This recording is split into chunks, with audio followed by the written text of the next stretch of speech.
The star reef groaned like an old creature as the human stepped inside, his boots crunching across shattered alloy petals that once formed a living station.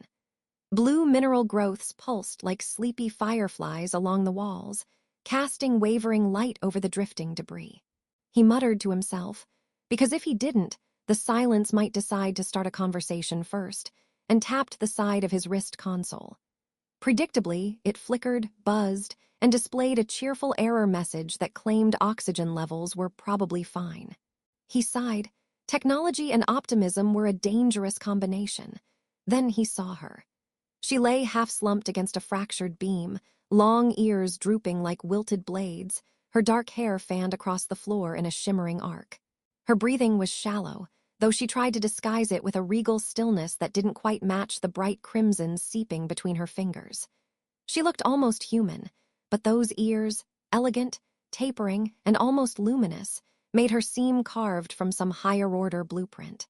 Her eyes snapped open as he approached, sharp and assessing, though slightly unfocused from the pain. "Stay back," she warned. Her voice was steady, but her ears betrayed her. The tips twitched as though arguing with her stubbornness. He raised both hands. "I'm unarmed. Well, emotionally I'm armed, but that usually only hurts me."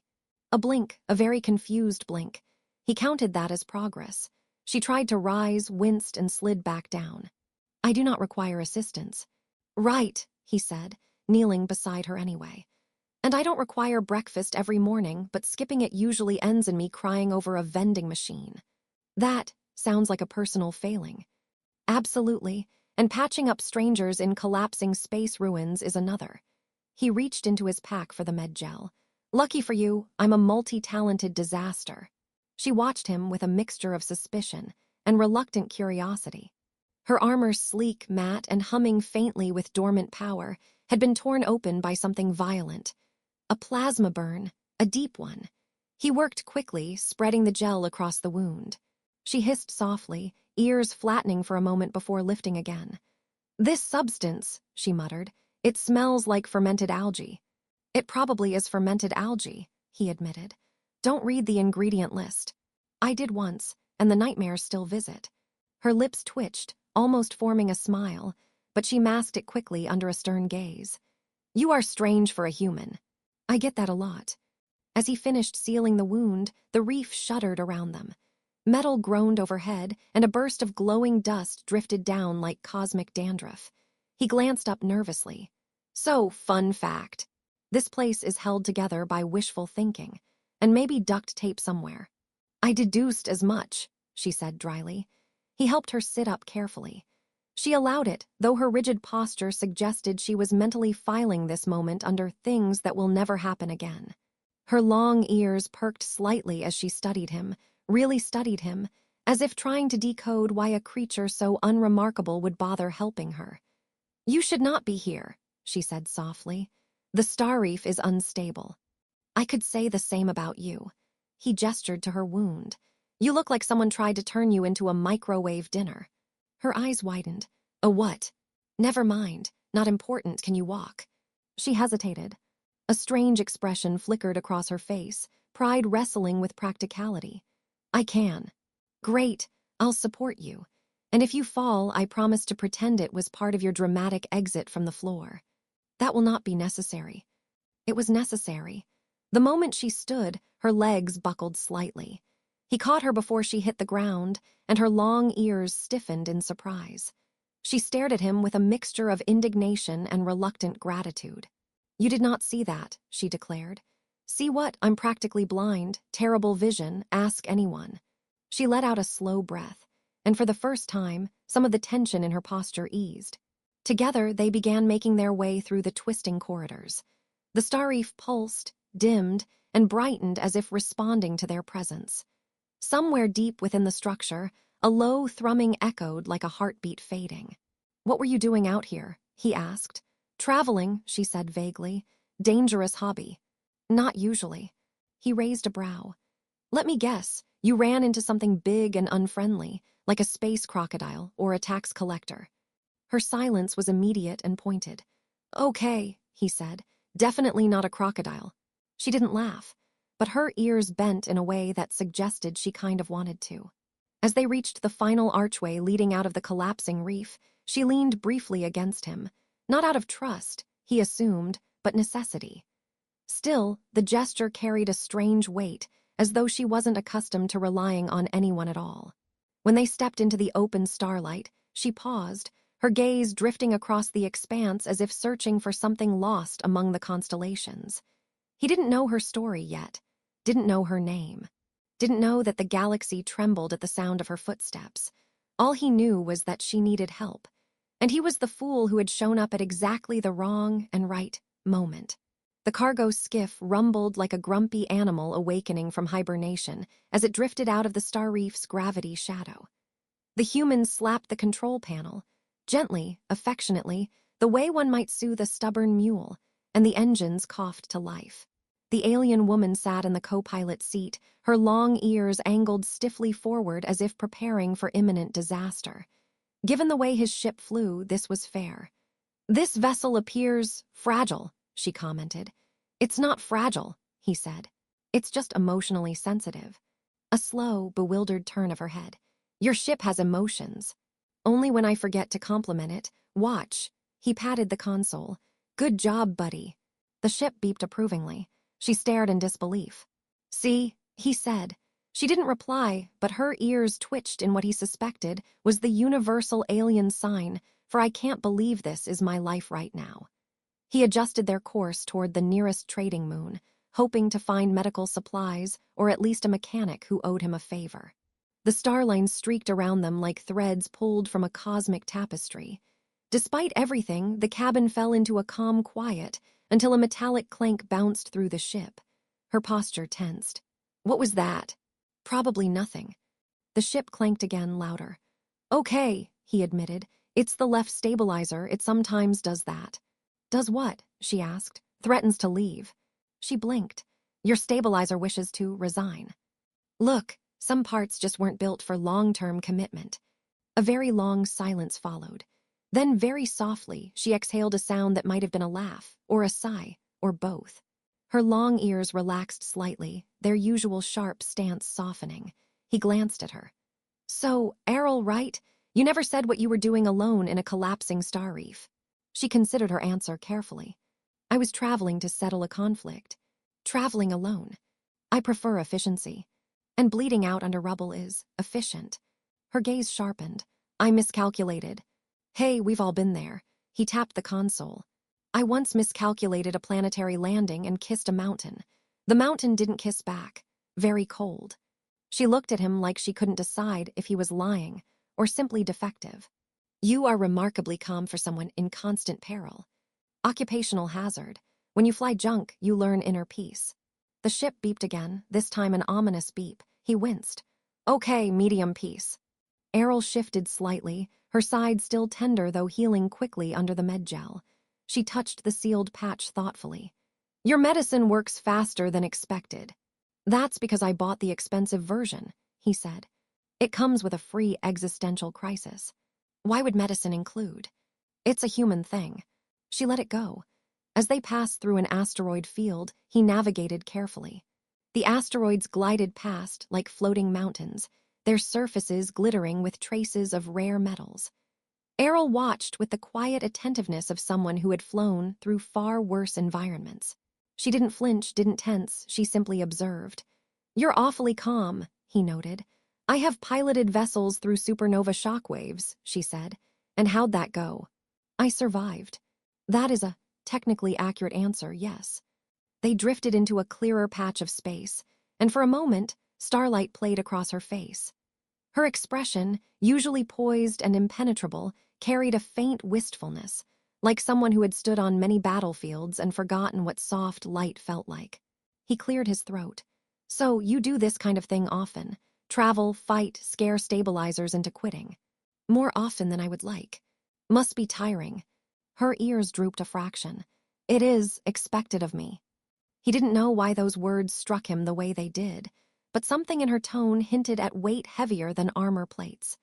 Before he could press, the console blared a warning, an alert shaped suspiciously like a screaming cartoon face.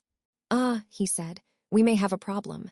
She straightened instantly. "What kind of problem?" One that involves us not dying if we're lucky. That is not an answer. He pointed out the viewport. A sleek gunmetal vessel had just appeared behind them, its thrusters glowing like molten gold. It was fast, too fast, and flying with the precision of a well-drilled unit. Errol's entire expression changed. Her ears lifted sharply, her eyes narrowing with cold, calculating clarity. They followed me. Friends of yours. No, enemies. She hesitated, then said, persistent ones. He groaned. Great, I love persistent people. Especially the armed kind. The vessel accelerated. Errol pressed her palm to the control panel, her voice low and urgent. You must evade them. Working on it, he jerked the skiff into a sharp turn. The stabilizer made a noise that sounded suspiciously like a plea for retirement. As the pursuers closed in, Errol gripped the seat, preparing herself. If they board us. Don't say if they board us. Nothing good ever follows that. I was going to say, she continued evenly, that I will handle them. He glanced at her. You're barely healed. I am capable. I don't doubt that, but maybe let's not get shot again. The pursuing ship fired a warning blast, sending a bright streak past their hull. He muttered under his breath. Okay, Plan B. What is Plan B? She asked. Panic mostly. Errol stared at him. Then, to his utter shock, her lips curved, just barely into a quiet, reluctant smile. Your strategies, she murmured, are unconventional. You have no idea. He tightened his grip on the controls, heart pounding, as starlight fractured around them and the enemy ship glared like a hunting beast in the dark. Errol steadied herself, her long ears angled forward in fierce determination. Whatever she truly was, whoever she was running from, he was now tangled in it, and there was no turning back. The skiff shuddered as another blast skimmed its hull, rattling every bolt that already wanted to quit. The human gripped the controls, sweat prickling at his brow as the pursuing vessel tightened its circle around them like some predatory star beast. Errol stood behind him, bracing against the cabin wall, her long ears sharp with focus, her strength returning faster than he liked to admit. He wondered briefly, unhelpfully, if this counted as cardio. They're charging a boarding latch, she said. Of course they are, he muttered. Why chase us when you can just show up inside my living room? Her gaze softened slightly. Do not fear, I will protect us. That's great and all, he said, but how about we try not getting boarded in the first place? He yanked the ship upward, diving into a dense field of drifting ice shards. They glittered like shattered moons suspended in frozen time. The pursuing vessel plunged after them, slicing through the ice cloud with machine precision. Errol placed a steady hand on his shoulder, steadying him or herself, he wasn't sure. This vessel will not outrun them, she said quietly.